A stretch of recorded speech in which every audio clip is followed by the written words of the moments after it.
तेरे दर पे बढ़ाते कदम, तेरे मंदिर में आ जाएं हम, तेरे दर्शन के आतुर हैं हम, स्तुति करते प्रभु हरदम। तेरे दर पे बढ़ाते कदम, तेरे मंदिर में आ जाएं हम, तेरे दर्शन के आतुर हैं हम, स्तुति करते प्रभु हरदम।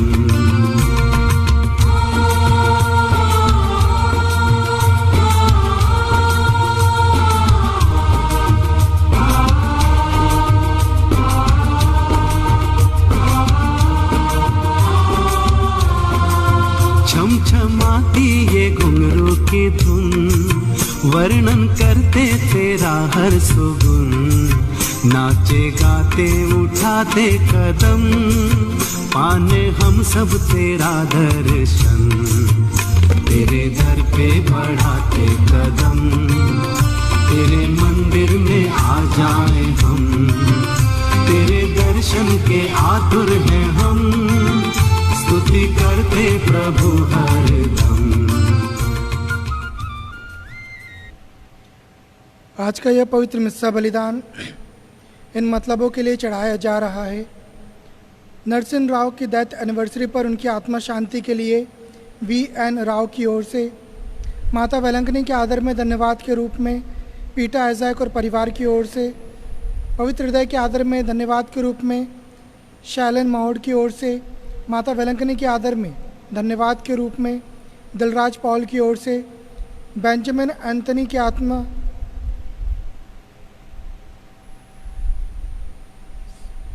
सभी मृत विश्वासियों की आत्मा शांति के लिए और बेंजामिन एंथनी की आत्मा शांति के लिए दिलराज पॉल की ओर से, परिवार के सभी मृत सदस्यों की आत्मा शांति के लिए मार्टिना माइकल की ओर से, माता वेलंकनी के आदर में धन्यवाद के रूप में डेजी रैनी पास्कल की ओर से, ए माइकल की आत्मा शांति के लिए मार्टिना माइकल की ओर से, संत एंथनी के आदर में धन्यवाद के रूप में रूथ मैरी रोनाल्ड निकोलस की ओर से, विशेष मतलबों के लिए अरिक मैरी डैनियल की ओर से, सैंड्रा डैनियल के अच्छे स्वास्थ्य के लिए अरिक मैरी डैनियल की ओर से, लीना फ्रांसिस की आत्मा शांति के लिए कैरोलिन जोसेफ की ओर से, जैसलिन स्वामी के जन्मदिन पर धन्यवाद के रूप में रोजर स्वामी की ओर से, थॉमस स्वामी की आत्मा शांति के लिए रोजर स्वामी की ओर से, ब्लासियस टोपो की मृत्यु के तीसरे दिन पर उनकी आत्मा शांति के लिए उनके परिवार के सदस्यों की ओर से, अरिक मैरी विक्टर की आत्मा शांति के लिए एडविन विक्टर की ओर से, सेंट विंसेंट डी पॉल संत के आदर में धन्यवाद के रूप में विंसेंट डी पॉल सोसाइटी की ओर से, सेंट माइकल के आदर में धन्यवाद के रूप में ए ब्लॉक दूसरे लाइन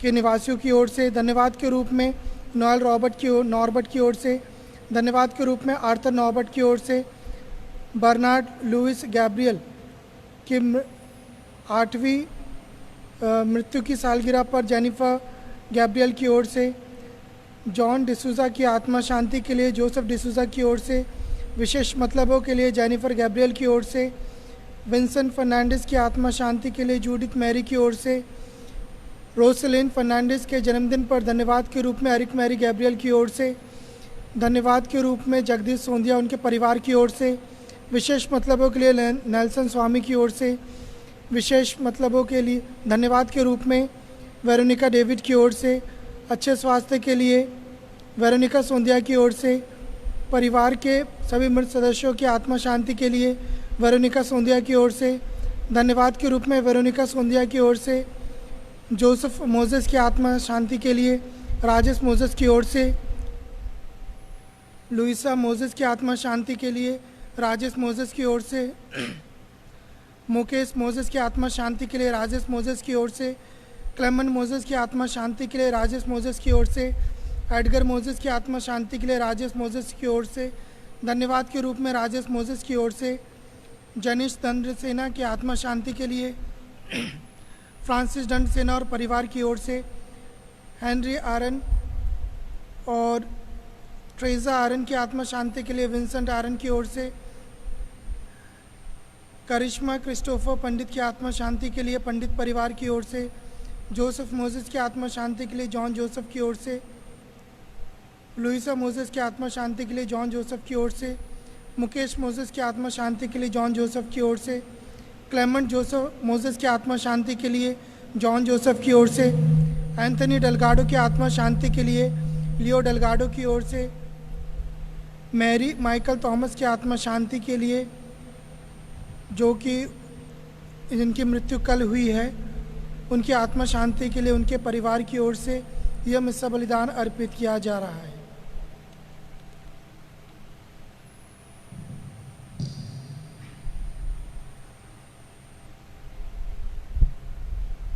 पिता और पुत्र और पवित्र आत्मा के नाम पर।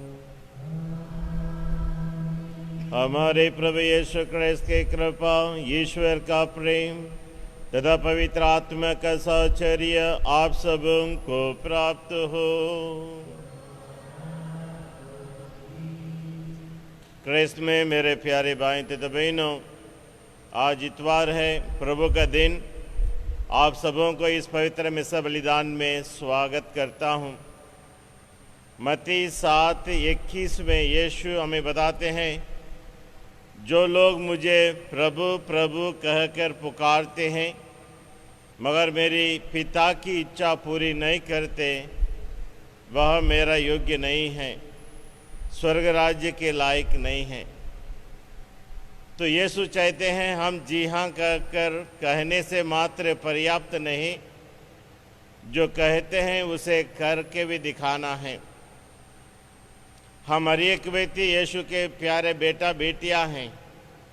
जैसे यीशु ने सुसमाचार में बेटे से कहता है जाओ दागबारी में काम करो, वैसा आज भी हम हर एक व्यक्तियों से कहता है कि आप मेरी दागबारी में काम करने के लिए तैयार है। हर एक बेटा बेटी का अधिकार है यीशु के लिए, यीशु के राज्य के लिए कार्य करने के लिए। तो आइए इस पवित्र मिस्सा बलिदान की शुरुआत में हम उन सभी क्षणों के लिए क्षमा मांगे जब हम यीशु के नाम से कार्य करने के लिए तैयार नहीं थे, और इस पवित्र बलिदान को योग्य रीति से चढ़ाने अपने पाप स्वीकार करें।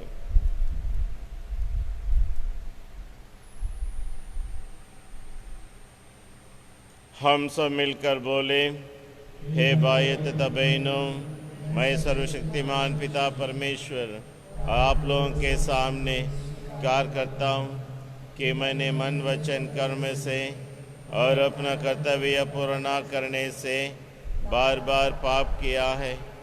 मैं अपना दोष स्वीकार करता हूँ, इसलिए मैं धन्य कुंवारी मरियम से और आप लोगों से, हे भाई और बहनों, विनती करता हूँ मेरे लिए।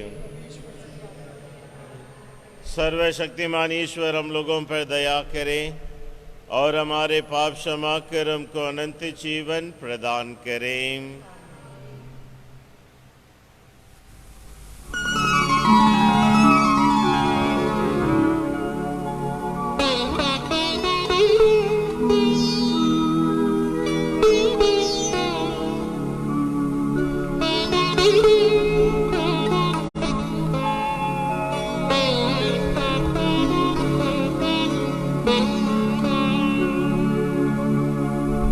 प्रभु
यीशु मसीहा जो मेमना बनकर सारे जगत के पाप निवारे, ईश पिता का पुत्र धरा पर पाप मिटा कर जग को सवारे। महिमा हो तेरी महिमा हो, अब जल थल नभ गाए। महिमा हो महिमा हो महिमा हो। महिमा महिमा ईश महिमा स्वर्ग में हो। महिमा महिमा ईश महिमा स्वर्ग में हो।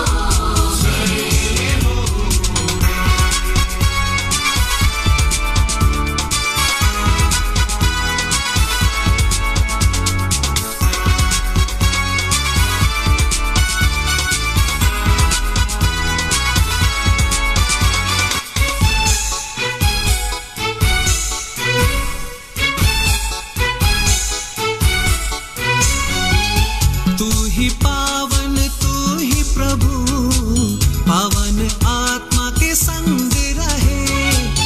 ईश पिता की महिमा में त्रिएक महिमा होती रहे। तेरी महिमा हो, तेरी महिमा हो, अब जल थल नभ गाए। महिमा हो महिमा हो महिमा हो। महिमा महिमा ईश महिमा स्वर्ग में हो। महिमा महिमा ईश महिमा स्वर्ग में हो। शांति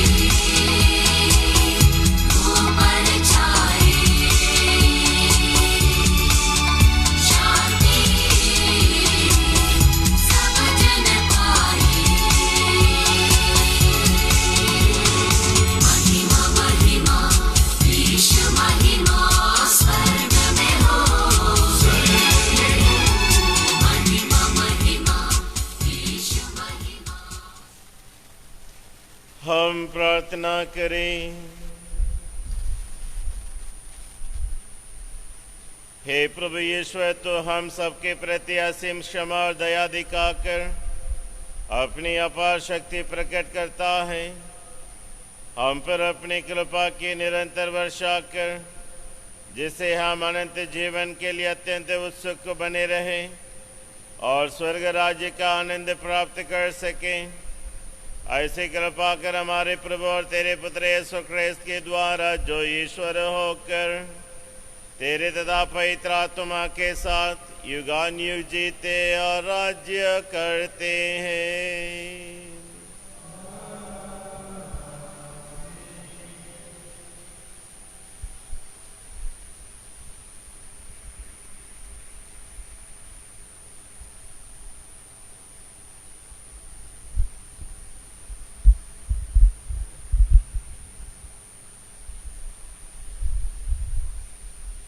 पहला पाठ नबी एजकियल का ग्रंथ। प्रभु ने मुझसे यह कहा, तुम लोग कहते हो कि प्रभु अन्याय करता है। हे इस्राएलियों, मेरी बात सुनो, मैं अन्याय नहीं करता। तुम लोग अवश्य अन्याय करते हो। यदि कोई भला मनुष्य अपनी धार्मिकता त्याग कर अधर्म करने लगता और मर जाता है, तो वह अपने पाप के कारण मर जाता है। और यदि कोई पापी अपना पापमय जीवन त्याग कर धार्मिकता और न्याय के पथ पर चलने लगता है, तो वह अपने जीवन को सुरक्षित रखेगा। यदि उसने अपने पुराने पापों को छोड़ देने का निश्चय किया है, तो वह अवश्य जीवित रहेगा, वह मरेगा नहीं। यह प्रभु की वाणी है। भजन अनुवाक्य। हे प्रभु, अपनी दयालुता याद कर। हे प्रभु, अपनी दयालुता याद कर। हे प्रभु, तू मुझे अपने मार्ग सिखा। तू मुझे अपने पथ बता। मुझे अपनी सच्चाई के मार्ग पर ले चल और मुझे शिक्षा देने की कृपा कर, क्योंकि तू ही मेरा ईश्वर और मुक्तिदाता है। अनुवाक्य। हे प्रभु, अपनी दयालुता याद कर। हे प्रभु, अपनी करुणा और दयालुता याद कर, जो अनंत काल से बनी हुई है। तू मेरी जीवन के पाप भुला दे और अपनी भलाई के अनुसार मेरी सुधि लेने की कृपा कर। अनुवाक्य। हे प्रभु, अपनी दयालुता याद कर। प्रभु भला और न्यायी है। वह पापियों को मार्ग पर लाता है। वह दीनों को सन्मार्ग पर ले चलता और पद दलितों को अपना मार्ग बताता है। अनुवाक्य। हे प्रभु, अपनी दयालुता याद कर।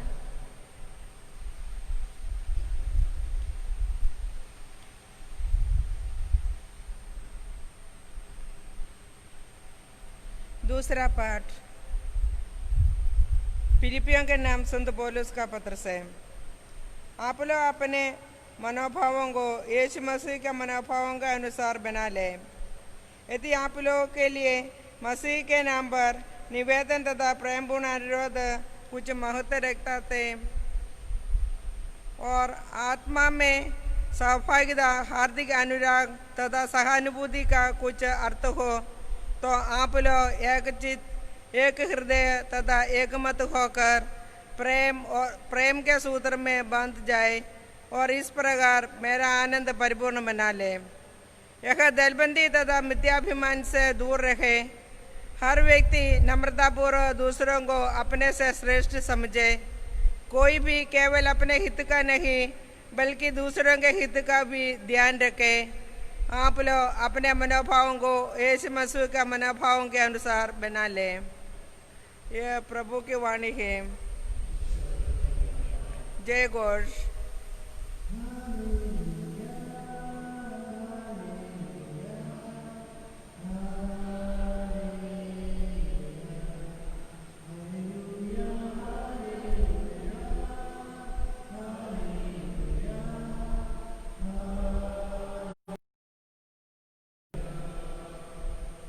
हे प्रभु, तेरी शिक्षा आत्मा और जीवन है। तेरे ही शब्दों में अंत जीवन का संदेश है।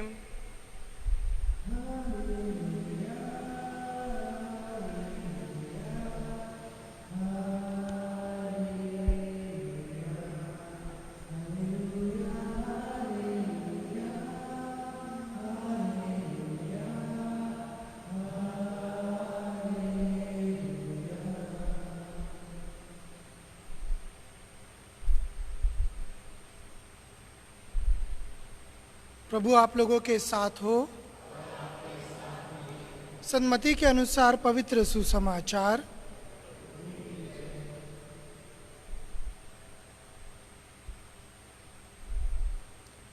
यीशु ने महायाजकों तथा जनता के नेताओं से कहा, आप लोगों का क्या विचार है? किसी मनुष्य के 2 पुत्र थे। उसने पहले के पास जाकर कहा, बेटा जाओ, आज दागबारी में काम करो। उसने उत्तर दिया, जी हाँ पिताजी, किंतु वह गया नहीं। पिता ने दूसरे पुत्र के पास जाकर यही कहा। उसने उत्तर दिया, मैं नहीं जाऊंगा। किंतु बाद में उसे पश्चाताप हुआ और वह गया। दोनों में से किसने अपने पिता की इच्छा पूरी की? उन्होंने यीशु को उत्तर दिया, दूसरे ने। इस पर यीशु ने उससे कहा, मैं तुम लोगों से कह देता हूँ, नाकेदार और वेश्याएं तुम लोगों से पहले ईश्वर के राज्य में प्रवेश करेंगे। यूहन्ना तुम्हें धार्मिकता का मार्ग दिखाने आया और तुम लोगों ने उस पर विश्वास नहीं किया, परंतु नाकेदारों और वेश्याओं ने उस पर विश्वास किया। यह देखकर तुम्हें बाद में भी पश्चाताप नहीं हुआ और तुम लोगों ने उस पर विश्वास नहीं किया। यह प्रभु का सुसमाचार है।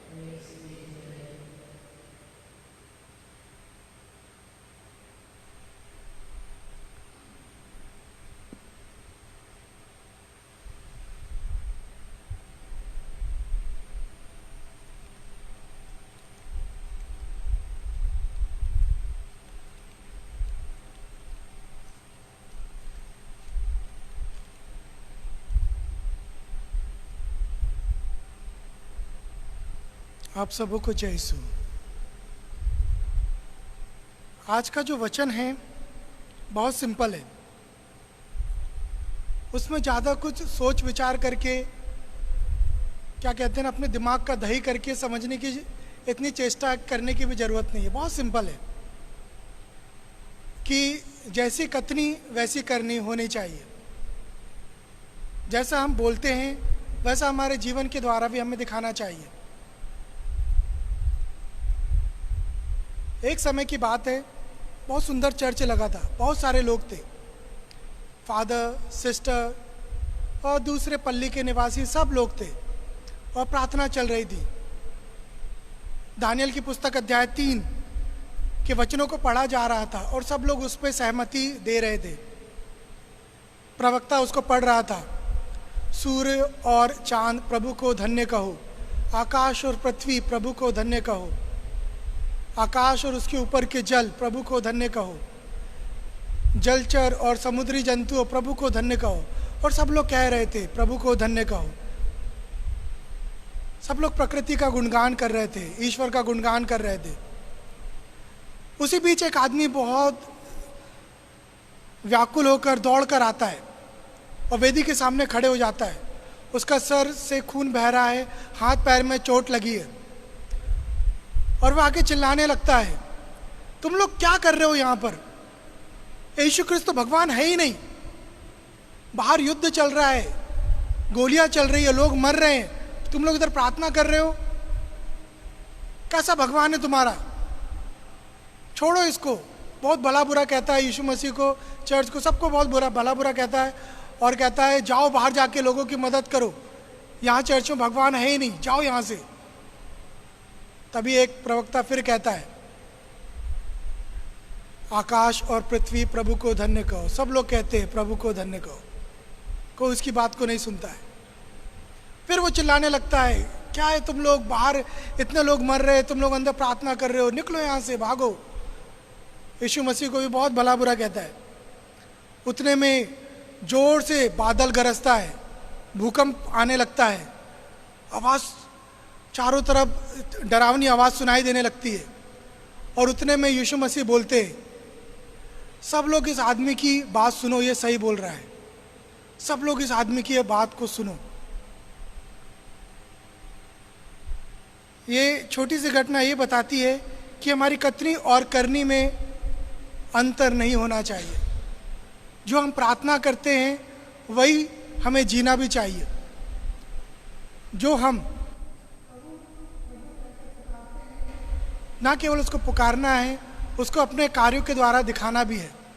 आज के सुसमाचार में बहुत सुंदर एक दृष्टांत कह सकते हैं जो यीशु कृष्ण ने हम सबों के सामने रखा कि एक पिता है और उसके दो बेटे हैं, और उस पिता को खेत में या दागबारी में कुछ काम है। वो अपने बेटों से कहता है आओ उस पे आके मदद करो, काम करो। ध्यान देने वाली बात है, वो मजदूर को बुला सकता था, वो अपने आस पड़ोस के दोस्तों से कह सकता था आओ मेरी मदद करो, लेकिन वो अपने बेटों को कहता है, उनको अधिकार देता है, उनको अपना समझता है। पहले बेटे से कहता है जाओ बेटा दागबारी में जाके काम करो, और वो क्या कहता है, हाँ पिताजी मैं जाऊंगा, लेकिन जाता नहीं, तुरंत हाँ कह देता है। हम लोग सोच सकते हैं आखिर उसने हाँ क्यों कहा। शायद इसलिए उसने सोचा होगा कि बार बार पिता पूछेगा, 100 बार से एक ही बार में जान छूटे हाँ कह देता हूँ। शायद इसलिए उसने हाँ कहा होगा, या फिर उसने सोचा होगा मैं हाँ कह देता हूँ, बाद में जब नहीं जाऊंगा तो सॉरी कह दूंगा, कोई ज़्यादा फर्क तो नहीं पड़ेगा। शायद ये सोच के उसने हाँ कह दिया और गया नहीं। गया इसलिए नहीं क्योंकि उसको अपने पिता से सच्चा प्यार नहीं था, वो ऊपरी प्यार करता था और नहीं गया। इस प्रकार के अनेक लोग हमको संसार में मिलते हैं, अनेक लोग। ज़्यादा दूर कहाँ जाए, अपने देश में ही हमको मिल जाएंगे। 2014 के चुनाव में आप सबको याद होगा कितने वादे किए गए थे, काला धन वापस लेके आएंगे, सबके अकाउंट में 15-15 लाख रुपए आएगा। आया किसी के अकाउंट में? 2 करोड़ रोजगार आएंगे, कहाँ 2 करोड़ आए, और 12 करोड़ रोजगार चले गए। अनेक अनेक वादे पॉलिटिशियंस करते हैं खुश करने के लिए। अभी भी चुनाव है, हम न्यूज़पेपर में और मीडिया में देखते हैं बिहार में चुनाव होने वाला है, कितनी सारी प्रतिज्ञाएं कर रहे हैं हम लोग, ये करेंगे वो करेंगे, सबको खुश करने के लिए, वो लेकिन कुछ करते नहीं। शादी का जब समय आता है तो अनेक जोड़े पल्ली में आते हैं, कुछ लोग तो सालों बाद पल्ली में आते और मुझसे आके पूछते फादर किधर है, क्योंकि काफ़ी समय हो गया चर्च नहीं आए, और कितनी कितनी प्रतिज्ञा करते, फादर अब से हम चर्च आएंगे, अब से हम रोजरी माला करेंगे, हम रोज घर में बाइबल पढ़ेंगे, प्रार्थना करेंगे, गलत कार्य नहीं करेंगे। कितनी कितनी प्रतिज्ञाएं करके जाते हैं, और उसके बाद में देखो 1-2 महीने के बाद कुछ लोग तो उस प्रतिज्ञा पर सही उतरते हैं, लेकिन कुछ लोग पलट के देखते ही नहीं। प्रभु क्या है, कलीसिया क्या है, उसकी सच्ची शिक्षाएं क्या है, सब कुछ भूल जाते हैं। और विवाह के समय वेदी के सामने किसको प्रतिज्ञा करके गए थे? मुझको नहीं, यीशु क्रैस्ट को। झूठ किससे बोला? यीशु क्रैस्ट से। वो तो सब कुछ जानता है, उससे झूठ बोले हैं। हाँ बोल के गए हैं लेकिन किए नहीं। स्तोत्र क्रमांक 139 पूरा आप पढ़ो। स्तोत्र क्रमांक 139 पूरा आप पढ़ो घर जाके। वहां पर लिखा है कि यीशु ख्रिस्त या ईश्वर सब कुछ जानता है। मैं चाहे लेटूं या जागूं, मैं चाहे सो जाऊं, चाहे मैं स्वर्ग में चढ़ूं या अधोलोक में उतरूं, चाहे मैं उषा के पंख लगाकर उड़ जाऊं, चाहे मैं कुछ भी करूं, ईश्वर सब कुछ जानता है। और उससे हम कैसे बच सकते हैं? उसको हम कैसे झूठ बोल सकते हैं? मत्ती के सुसमाचार अध्याय 7 में भी लिखा है, उसके 21 में, कि बहुत से लोग हैं जो प्रभु प्रभु कहकर पुकारते हैं, हाँ प्रभु हम करेंगे, हाँ प्रभु हम ये करेंगे, लेकिन करते नहीं। और यीशु ख्रिस्त कहता है वे स्वर्ग राज्य में प्रवेश नहीं करेंगे।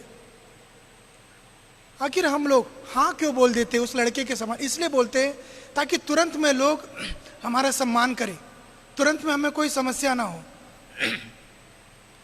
तुरंत में सबको लगे कि हम कितने धार्मिक हैं। लेकिन हमारे दिल की गहराई में ईश्वर जानता है कि हम कितने तुच्छ हैं, हमने कितना झूठ बोला है, उससे हम बच नहीं सकते। दूसरे प्रकार का लड़के को हम देखते हैं, उससे भी पिता जाके कहता है बेटा खेत में जाके काम करो, और वो तुरंत कहता है नहीं जाऊंगा। कुछ समय बाद उसको पश्चाताप होता है, फिर वो जाता है।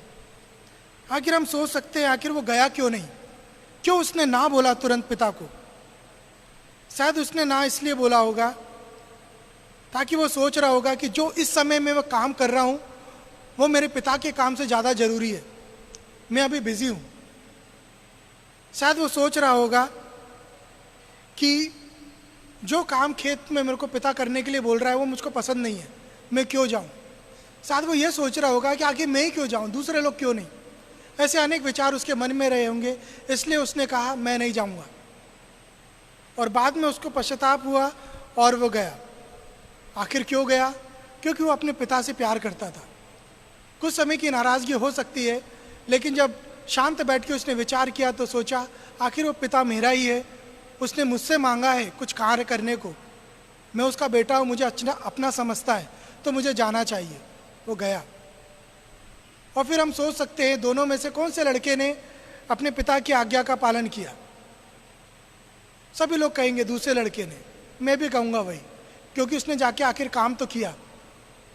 लेकिन हर बार दूसरे बेटे के समान आचरण करना सही नहीं है, हर बार ना बोल के कार्य करना वो भी सही नहीं है। मैं एक छोटा सा उदाहरण आपके सामने रखता हूँ। एक बार एक आदमी था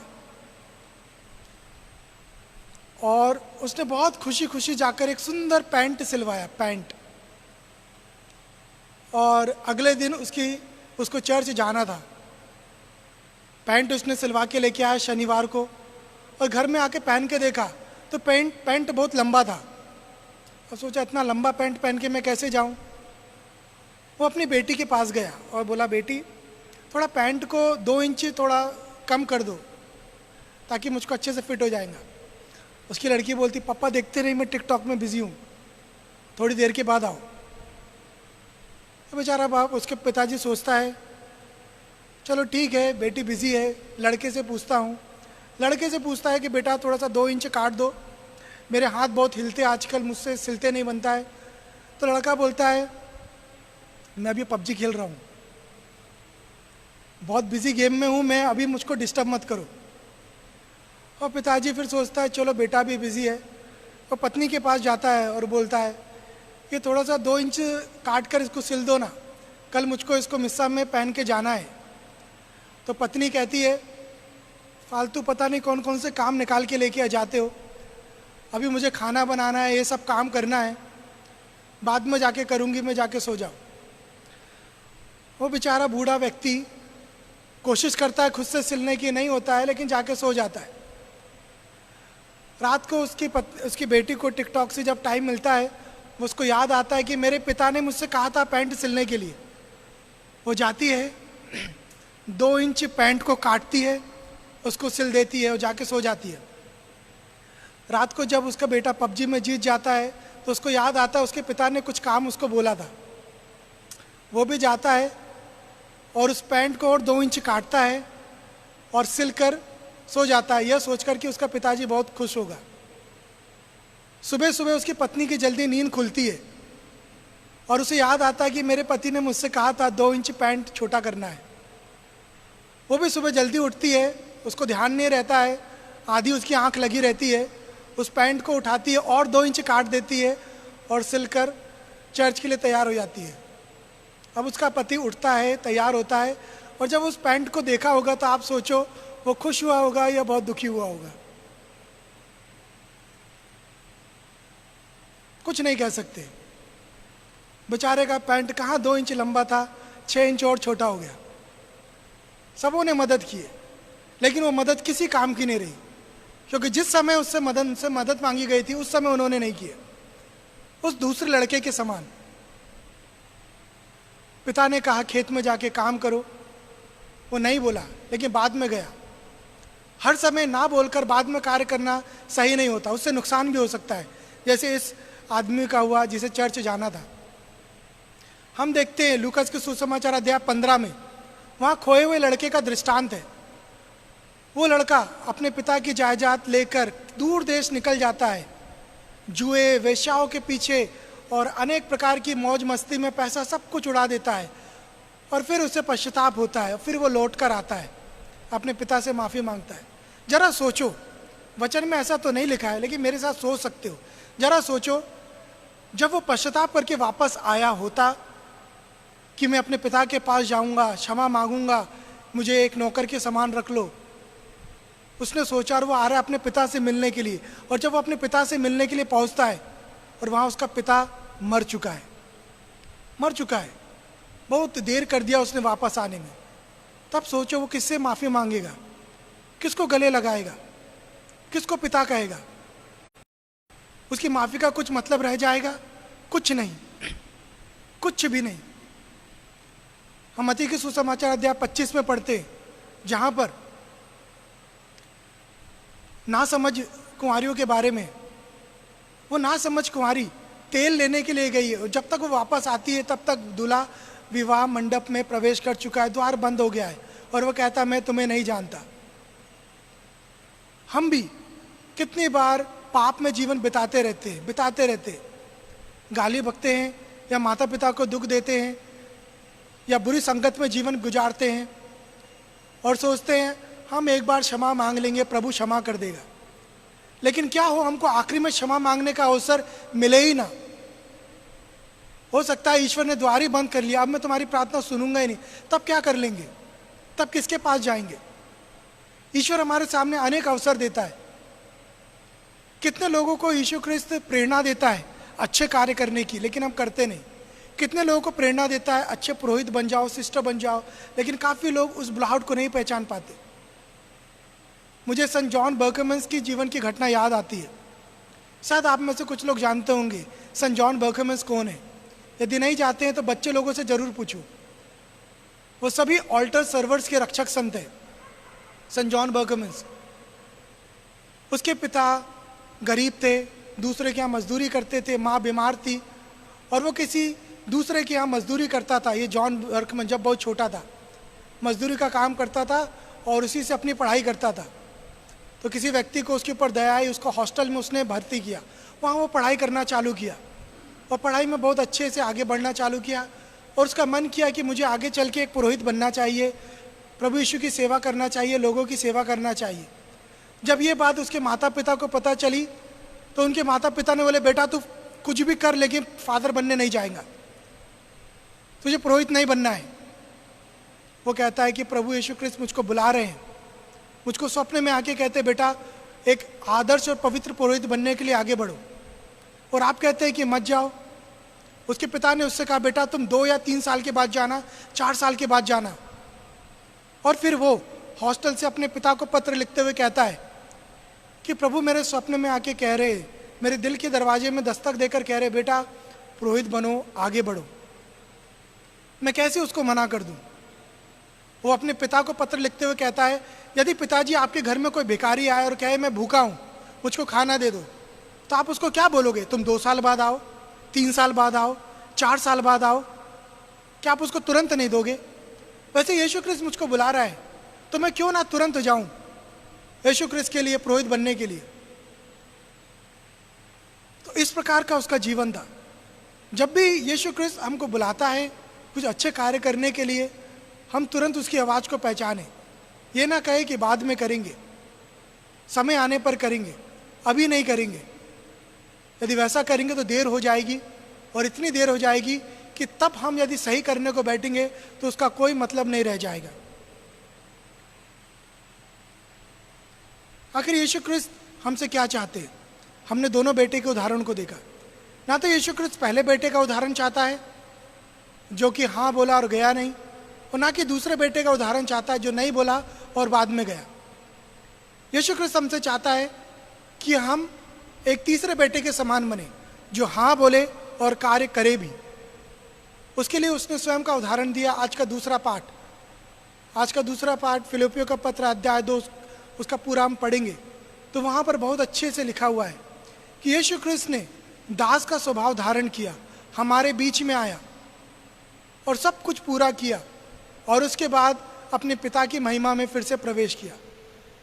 वो हमको सिखा रहा है कि उसने जैसा किया है वैसा हम लोग भी करें। यीशु ख्रिस्त ने ये नहीं कहा जब हम उससे प्रार्थना करते प्रभु हमको मुक्ति दे दे, यीशु ख्रिस्त ये नहीं कहता है नहीं अभी नहीं दूंगा, मैं तुमको बाद में दूंगा। अब हम यीशु ख्रिस्त से प्रार्थना करते हैं किसी कार्य के लिए कि प्रभु तो हमारे जीवन में हमें पाप से मुक्ति दे, हम पाप स्वीकार करते हैं, तो ये नहीं कहता है कि तुम 10 साल बाद में तुमको पाप स्वीकार में समा दूंगा। जब माता मरियम ने यीशु क्रिस्त को ग्रहण किया तो यीशु क्रिस्त ने ये नहीं कहा जब स्वर्गदूत के द्वारा कि तुम अब ईश्वर के बेटे की माँ अभी नहीं बनोगी, बाद में बनोगी। उसने जो कुछ किया वो किया। कथनी और करनी में एक समानता थी और उसी कार्य को करने के लिए आज यीशु क्रिस्त हमको बुला रहा है।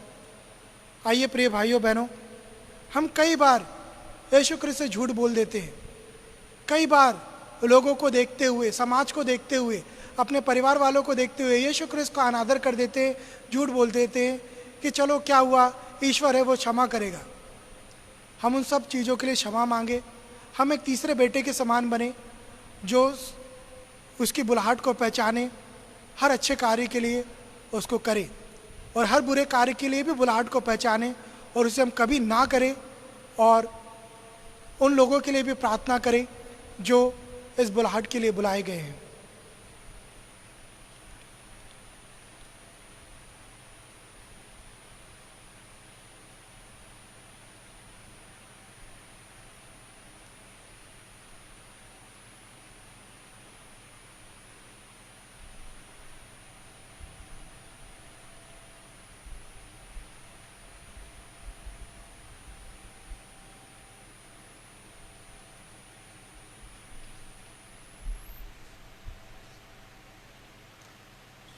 आइए हम सब मिलकर अपने विश्वास को एक साथ प्रकट करते हैं।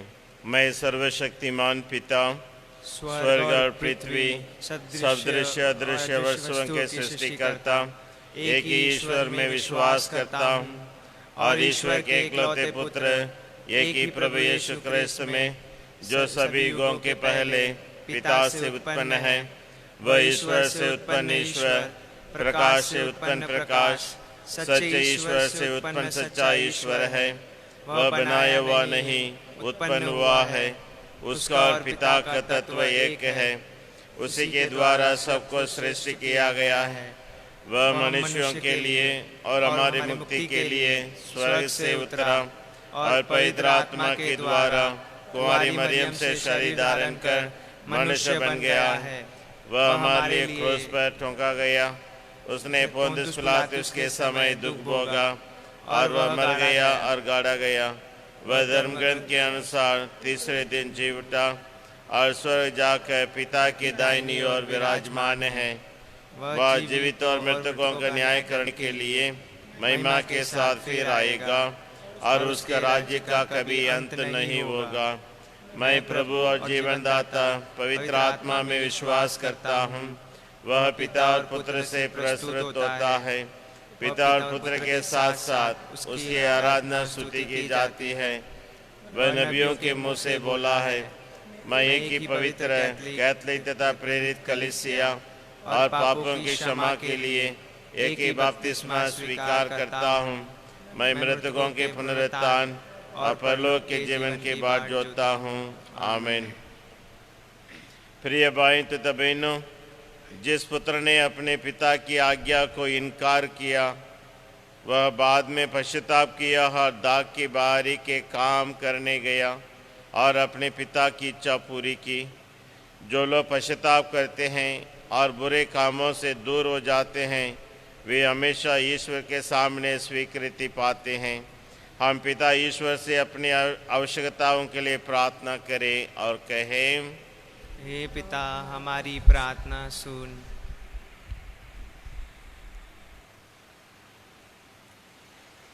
हमारे धर्म पिता, सभी धर्माध्यक्षों, पुरोहितगण एवं धर्म संघियों के लिए प्रार्थना करें कि वे पवित्र वचन एवं संस्कारों के माध्यम से लोगों को ईश्वर के निकट ला सके।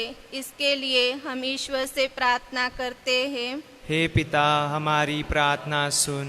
ईसाई धर्म को मानने वाले सभी सदस्यों के लिए प्रार्थना करें कि हम सभी प्रकार के स्वार्थ, ईर्ष्या, लालच और पाखंडता से दूर रह सके। इसके लिए हम ईश्वर से प्रार्थना करते हैं। हे पिता, हमारी प्रार्थना सुन। जो क्रिस्तीय भाई बहन अत्याचार सह रहे हैं, वे अपने विश्वास में दृढ़ बने रहे और कठिनाइयों का साहस पूर्वक सामना कर सके। वे प्रार्थना करते रहे और अपने भरोसे और विश्वास को बनाए रखे। इसके लिए हम ईश्वर से प्रार्थना करते हैं। हे पिता हमारी प्रार्थना सुन। हम अपने जीवन द्वारा मसीह के जीवन उदाहरण को प्रकट कर सके, जिन्होंने खुद को दीनहीन बना लिया और पिता की आज्ञा का पालन करते हुए क्रूस पर मर गया। हम भी अपने भाई बहनों की सेवा के लिए हमेशा तत्पर रहे। इसके लिए हम ईश्वर से प्रार्थना करते हैं। हे पिता हमारी प्रार्थना सुन। प्रारंभिक क्रिस्तियों ने अपना जीवन इस प्रकार से व्यतीत किया कि उनकी हर जरूरतों की पूर्ति समुदाय द्वारा की जाती थी। हम प्रार्थना करें कि हमारे पल्लीवासियों में सेवा एवं उदारता की भावना उत्पन्न हो। इसके लिए हम ईश्वर से प्रार्थना करते हैं। हे पिता हमारी प्रार्थना सुन। निजी प्रार्थनाएं।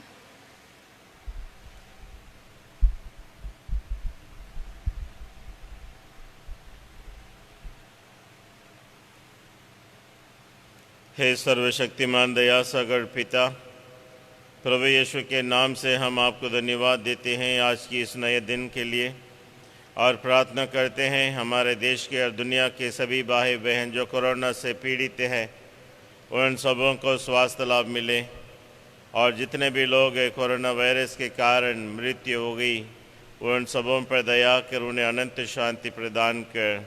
इसके लिए हम प्रार्थना करें। हे पिता हमारी प्रार्थना सुन। हम प्रार्थना करते हैं कोरोना वायरस की सेवा में लगे हुए, मरीजों की सेवा में लगे हुए सभी डॉक्टर्स, नर्सेस को प्रभु यीशु की सुरक्षा मिले, जिससे वे निस्वार्थ रूप से सेवा कर सकें। प्रार्थना करते हैं हमारे देश के और दुनिया के सभी नेता लोगों के लिए, उन्हें पवित्र आत्मा मिले, जिससे वे निस्वार्थ रूप से लोग और देश की उन्नति एकता के लिए कार्य करने वाले बने। सभी युवक युवतियों के लिए, बच्चों के लिए हम आपसे प्रार्थना करते हैं। करुणा से उन्हें हर प्रकार की बुरी आदतों से, बुरी संगति से छुटकारा दीजिए। उन्हें पवित्र आत्मा से प्रेरित कीजिए, जिससे वे आपके वचन के अनुसार जीवन जीकर अपने जीवन में उन्नति कर सकें। इसके लिए हम प्रार्थना करें। हे पिता हमारी प्रार्थना सुन। करुणा से हम विशेष रूप से आज प्रार्थना करते हैं हमारे पल्ली में जितना भी लोग बीमार है, बहुत दिनों से बिस्तर पर है, उन सबों पर दया कीजिए। उन्हें अपने आशीष भरा हाथ रख उन्हें स्वास्थ्य लाभ प्रदान कर, यह वरदान मांगते हैं हमारे प्रभु ख्रिस्त के द्वारा। आमीन।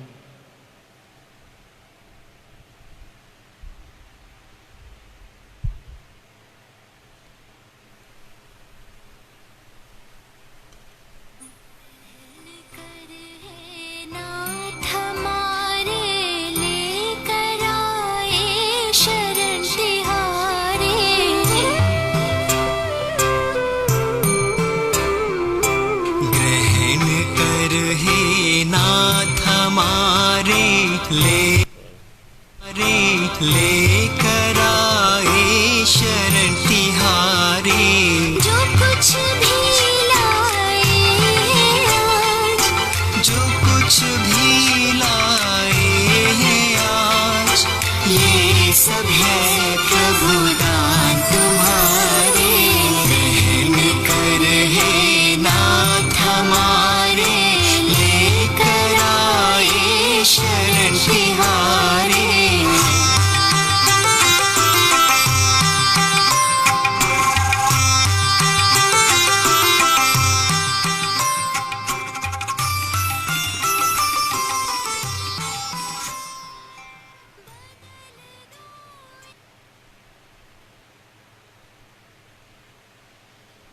भाइयों तथा बहनों, प्रार्थना कीजिए सर्वशक्तिमान ईश्वर मेरा और आप लोगों का यह बलिदान ग्रहण करें। प्रभु अपने नाम की स्तुति तथा महिमा के लिए और अपने समस्त संसार के लाभ के लिए आपके हाथों से यह बलिदान को ग्रहण करें। हे दयामय ईश्वर, हमारी यह भेंट स्वीकार कर इसके द्वारा हमारे लिए समस्त कल्याण का द्वार खोल दें। हम यह प्रार्थना करते हैं हमारे प्रभु क्रिस्त के द्वारा। आमीन। प्रभु आप लोगों के साथ हो और आपके साथ भी। प्रभु में मन लगाइए। हम प्रभु में मन लगाए हुए हैं। हम अपने प्रभु परमेश्वर को धन्यवाद दे। यह उचित और आवश्यक है। हे पूज्य पिता, यह परम उचित है, हमारा कर्तव्य तथा कल्याण है कि हम सदा और सर्वत्र तुझे धन्यवाद दें। तूने दया से प्रेरित होकर संसार को इतना प्यार किया कि हमारे लिए ऐसा मुक्तिदाता भेजा जो पाप को छोड़ हमारे सदृश मानव जीवन बिता सके। और जिन बातों से वे तुझे प्रसन्न करते थे उन्हीं को तो हम लोगों में भी देखकर प्रसन्न होता रहे। तेरे पुत्र की आज्ञाकारिता द्वारा हमने उन वरदानों को फिर से पा लिया है जिन्हें आज्ञा भंग द्वारा पहले खो दिया था। इसलिए हे प्रभु, हम समस्त दूतों और संतों के साथ मिलकर तेरी स्तुति करते हुए निरंतर एक स्वर से गाते हैं।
हे परमपिता, तू वास्तव में पवित्र है यह उचित है कि तेरे समस्त सृष्टि तेरा गुणगान करें, क्योंकि अपने पुत्र हमारे प्रभु यीशु ख्रिस्त के द्वारा हर पवित्र आत्मा की शक्ति से तो सभी प्राणियों को जीवन तथा पवित्रता प्रदान करता है, तो सभी को भी अपनी प्रजा एकत्र करता है कि दशो दिशा में दिन रात तुझे निर्मल बलि चढ़ता रहे। इसलिए हे पिता, हम तेरी दीन प्रजा तुझसे निवेदन करते हैं, हमारा उपहार पवित्र आत्मा की शक्ति से दयापूर्वक पवित्र कर, किया तेरे पुत्र हमारे प्रभु यीशु ख्रिस्त का शरीर तथा रक्त बन जाए। उन्हीं की आज्ञा से हम यूकरिस्त का यह समारोह मना रहे हैं। जिस रात को यीशु मृत्यु के लिए सौंप गए, उन्होंने रोटी ली, तुझे धन्यवाद दिया और रोटी तोड़कर उसे अपने शिष्यों को देते हुए कहा, तुम सब इसे लो और खाओ, यह मेरा शरीर है जो तुम्हारे लिए बलि चढ़ाया जाएगा।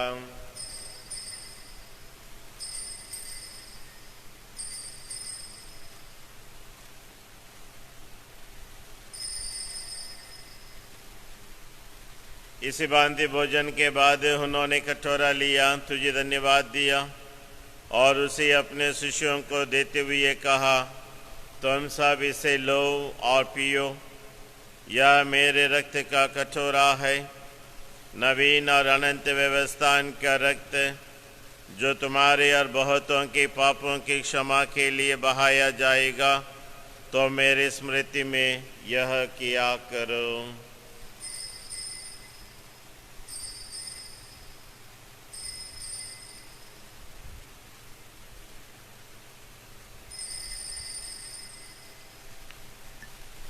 यह है हमारे विश्वास का रहस्य।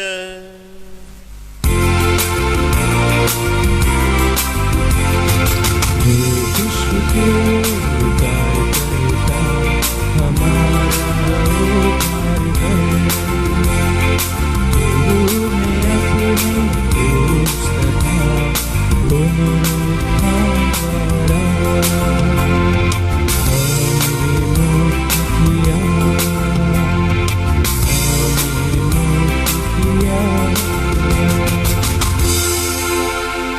परम पिता, हम तेरे पुत्र के मुक्ति पर दुख भोग प्रताप में पुनरुत्थान और स्वर्गारोहण का स्मरण करते हैं तथा अपने रामन की बात जोते हैं। हम तुझे धन्यवाद देते हुए यह जीवंत और पावन बलि चढ़ाते हैं। हे पतित पावन, अपने कलीसिया के चढ़ावे पर दया दृष्टि डाल और यह बलि स्वीकार कर, जिसके अर्पण से प्रसन्न होकर तूने हमें अपना बना लिया है। तेरे पुत्र के शरीर तथा रक्त से हमारा परिपोषण होता है। ऐसा वर दे कि उनके पवित्र आत्मा से परिपूर्ण होकर हम क्रिस्त में एक शरीर तथा एक मन हो जाएं। वही पवित्र आत्मा हमको नित्य उपहार स्वरूप तुझे चढ़ाएं और ईश्वर की माता धन्य कुंवारी मरियम, उसके अतिशुद्ध वर संत यूसुफ, तेरे धन्य प्रेरितों प्रतापी शहीदों संत मार्टिन डी पोरस तथा सभी संतों के साथ हमें भी स्वर्गीय आनंद के सहभागी बनाएं। हमें इनकी निरंतर प्रार्थनाओं का अटल भरोसा है। हे प्रभु, तुझसे नम्र निवेदन है कि हमारे पुनर्मिलन का यह बलि समस्त संसार में शांति और कल्याण की वृद्धि करे। अपने सेवक संत पिता फ्रांसिस, हमारे धर्माध्यक्ष एलायस, सभी धर्माध्यक्षों, याजकों तथा इस पृथ्वी पर समस्त यात्री कलीसिया को विश्वास तथा प्रेम में दृढ़ रखने की कृपा कर। हे पिता, तेरी सेवा में उपस्थित अपनी प्रजा की याचनाएं कृपा पूर्वक स्वीकार कर। दया और प्रेम से प्रेरित होकर तू अपने सभी पुत्र पुत्रियों को वे जहाँ कहीं भी हो अपने साथ एक बना ले। हे प्रभु, हमारे मृत भाई बहनों को अपने राज्य में प्रवेश पाने दे और उन सबको भी जो तेरी सेवा करते हुए परलोक सुधार चुके हैं। हम लोग भी वहीं पहुँचने की आशा करते हैं कि हम सब एक साथ तेरे महिमा के दर्शन से अनंत काल तक तृप्त होते रहें। हमारे प्रभु ख्रिस्त के द्वारा, जिनसे संसार को सभी शुभ दान प्राप्त होते हैं।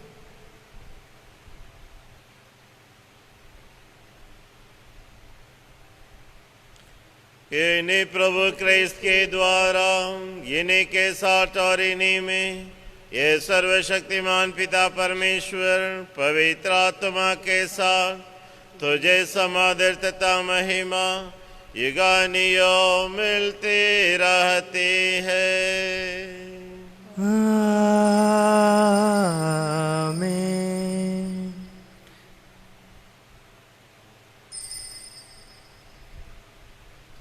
आइए हम सब मिलकर दया सागर पिता से प्रार्थना करें जैसे प्रभु ने हमें सिखाया है।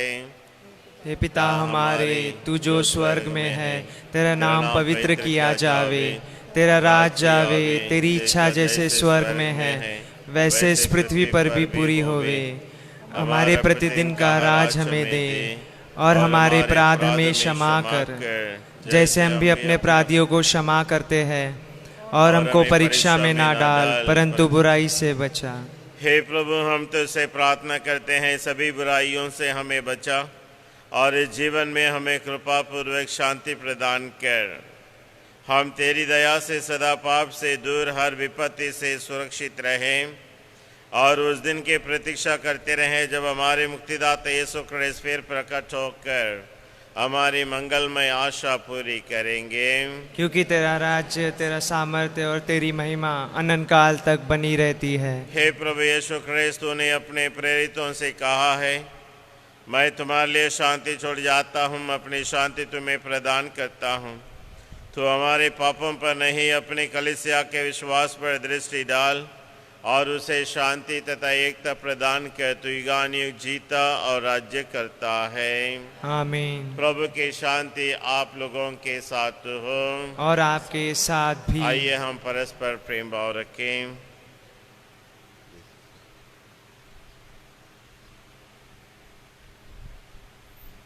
हे ईश्वर के मेमने, जो संसार के पाप हर लेता है, हम पर दया कर। हे ईश्वर के मेमने, जो संसार के पाप हर लेता है, हम पर दया कर।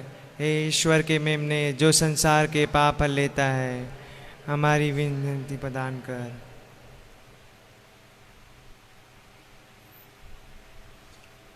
देखिए प्रभु यीशु ख्रिस्त ईश्वर का मेमना, जो संसार के पाप हर लेते हैं। धन्य है वे हम सब जो प्रभु की बोझ में बुलाए जाते हैं। हे प्रभु, मैं इस योग्य नहीं हूँ कि आप मेरे घर आवे, किंतु एक शब्द कह दे और मेरी आत्मा चंगी हो जाएगी।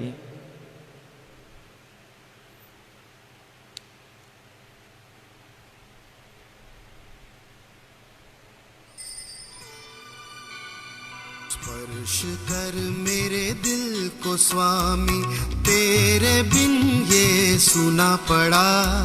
स्पर्श करके नवीन कर दे, द्वार तेरे मैं खड़ा।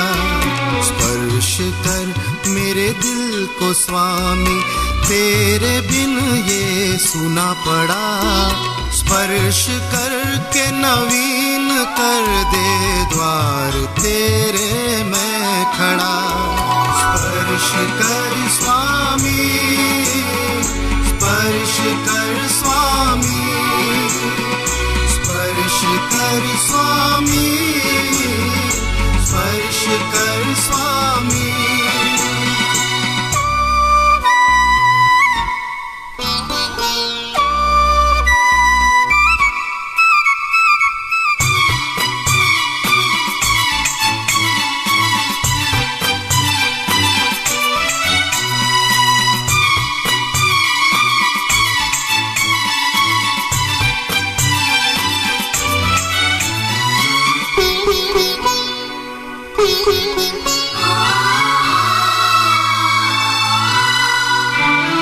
जिंदगी के सुख दुखों से दिल को सजाया मैंने प्रभु।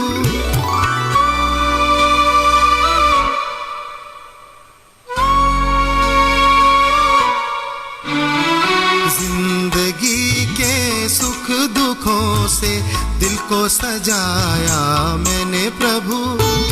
होगी अधूरी मेरी सजावट, तू जो न आया मेरे प्रभु। स्पर्श कर मेरे दिल को स्वामी, तेरे बिन ये सुना पड़ा। स्पर्श करके नवीन कर दे, द्वार तेरे मैं खड़ा। स्पर्श कर स्वामी,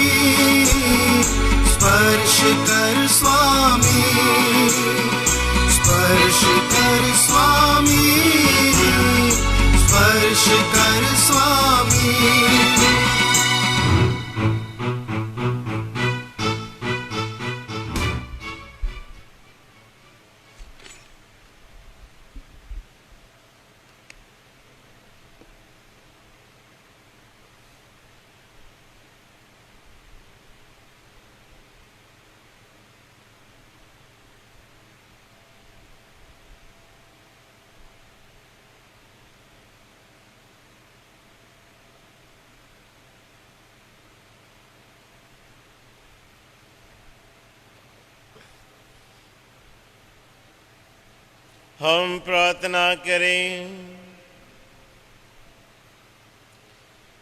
हे प्रभु, हमारी विनय है, यह पावन यूकरिस्ट हमारे शरीर और आत्मा को नवीन करे। यह हम सबको प्रभु क्रिस्त की महिमा के भागी बनाए, जिनके मृत्यु हम घोषित करते और जिनके साथ दुख सहते हैं।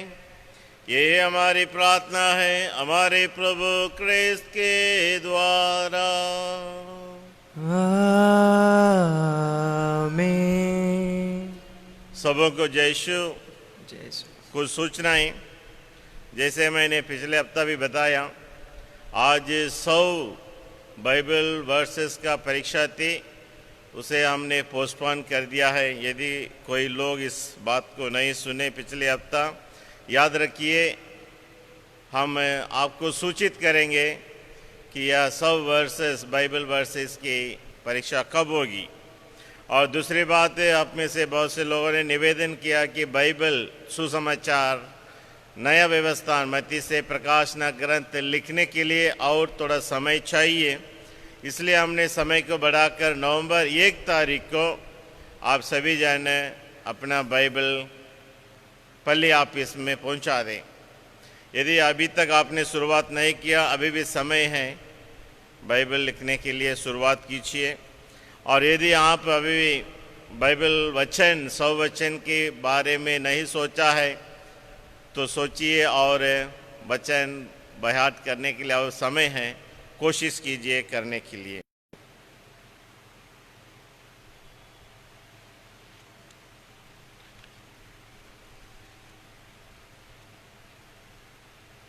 आने वाला मंगलवार 29 तारीख संत मिखाएल, संत गैब्रियल, संत रफाएल आर्कएंजल का पर्व है।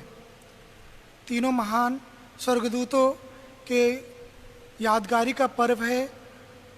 मंगलवार को 29 तारीख को कृपया उसमें आप मिस्सा बलिदान में भाग ले और इन महान स्वर्गदूतों से पिता परमेश्वर के समक्ष हम निवेदन प्रस्तुत करें। साथ ही साथ उस दिन हम हमारे महाधर्माध्यक्ष एलायस गोंजाल्विस के लिए भी प्रार्थना करें। उस दिन उनके बिशप बनने का दिन है, धर्माध्यक्ष अभिषेक का उनका दिन है, 29 तारीख सितंबर ट्यूसडे।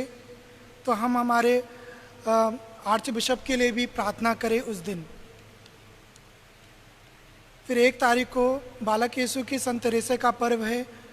उस दिन भी हम संत तेरेसा से सभी बच्चों के लिए भी प्रार्थना करें, उनको बालक यीशु के प्रति समर्पित करें। साथ ही साथ 2 तारीख सभी रखवाले दूत का पर्व है, शुक्रवार का दिन है। उस दिन भी हम ऑनलाइन मिस्सा में भाग ले, हमारे रखवाले दूत से हम विनती करें ताकि इस महामारी के समय वह हम सबों की पिता परमेश्वर के द्वारा रक्षा कर सके। और साथ ही साथ अक्टूबर का महीना हम सभी जानते हैं रोजरी माला का महीना है। हम इस दिन रोज रोजरी माला में विशेष रूप से अपने लिए, पूरे विश्व के लिए और बीमारों के लिए प्रार्थना करें। बस्ती में ग्रोटो पे हमेशा की तरह जो प्रार्थना होती है 7 बजे रोजरी माला, उसमें हम और भक्तिपूर्वक भाग लें। और जो लोग अभी तक इसमें नहीं लिए हैं वे एक प्रण ले, हम एक अच्छे बेटे के समान इस बात के लिए हाँ बोले और इस पर अपना कार्य भी करें। सभी लोग रोजरी माला में भाग ले। अक्टूबर के महीने में माता मरियम के द्वारा हम सबों के लिए प्रार्थना करें। रोजरी बनाने की तो अक्टूबर महीना माता मरियम की महीना है। हमारे पल्ली के बहुत से बच्चे लोग, युवक लोग अलग अलग कंपटीशन में भाग लिया है और हम सभी जन माता मरियम को बहुत प्यार करते हैं। इसलिए अक्टूबर महीना में न केवल हम रोजरी माला बोलेंगे, साथ साथ ये कंपटीशन रोजरी माला बनाने के लिए हर व्यक्ति इस प्रतियोगिता में भाग ले सकते हैं।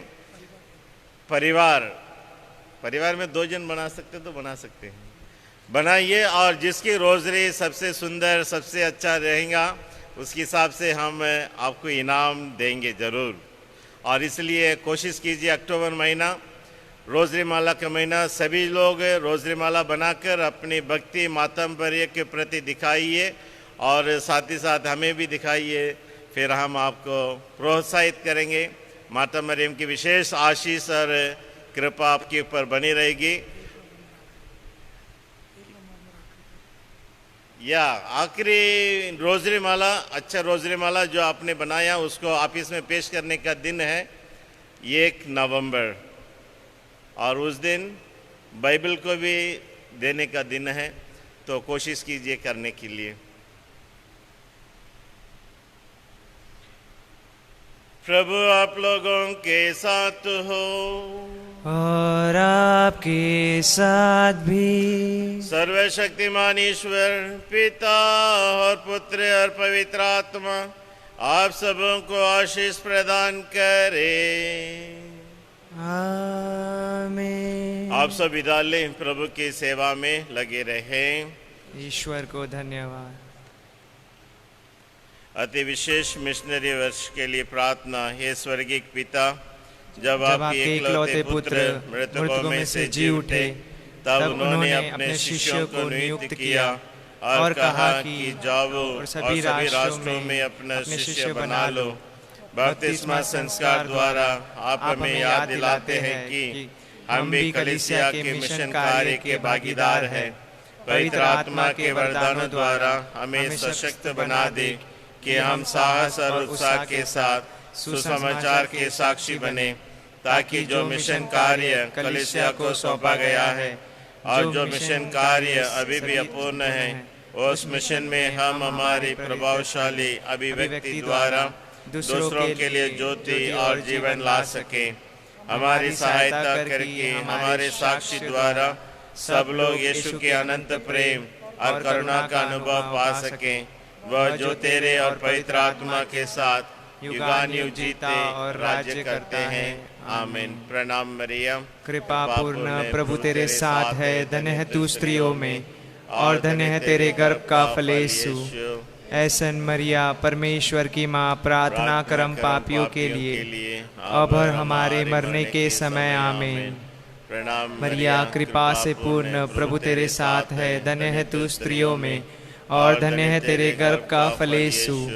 ऐसन मरिया परमेश्वर की माँ, प्रार्थना करम पापियों के लिए अब और हमारे मरने के समय। आमीन। प्रणाम मरिया कृपा से पूर्ण प्रभु तेरे साथ है, धन्य है तू स्त्रियों में और धन्य है तेरे गर्भ का फल यीशु। ऐसन मरिया परमेश्वर की माँ, प्रार्थना करम पापियों के लिए अब और हमारे मरने के समय। आमीन। प्रणाम मरिया, पिता पुत्र पवित्र आत्मा के नाम पर। आमीन।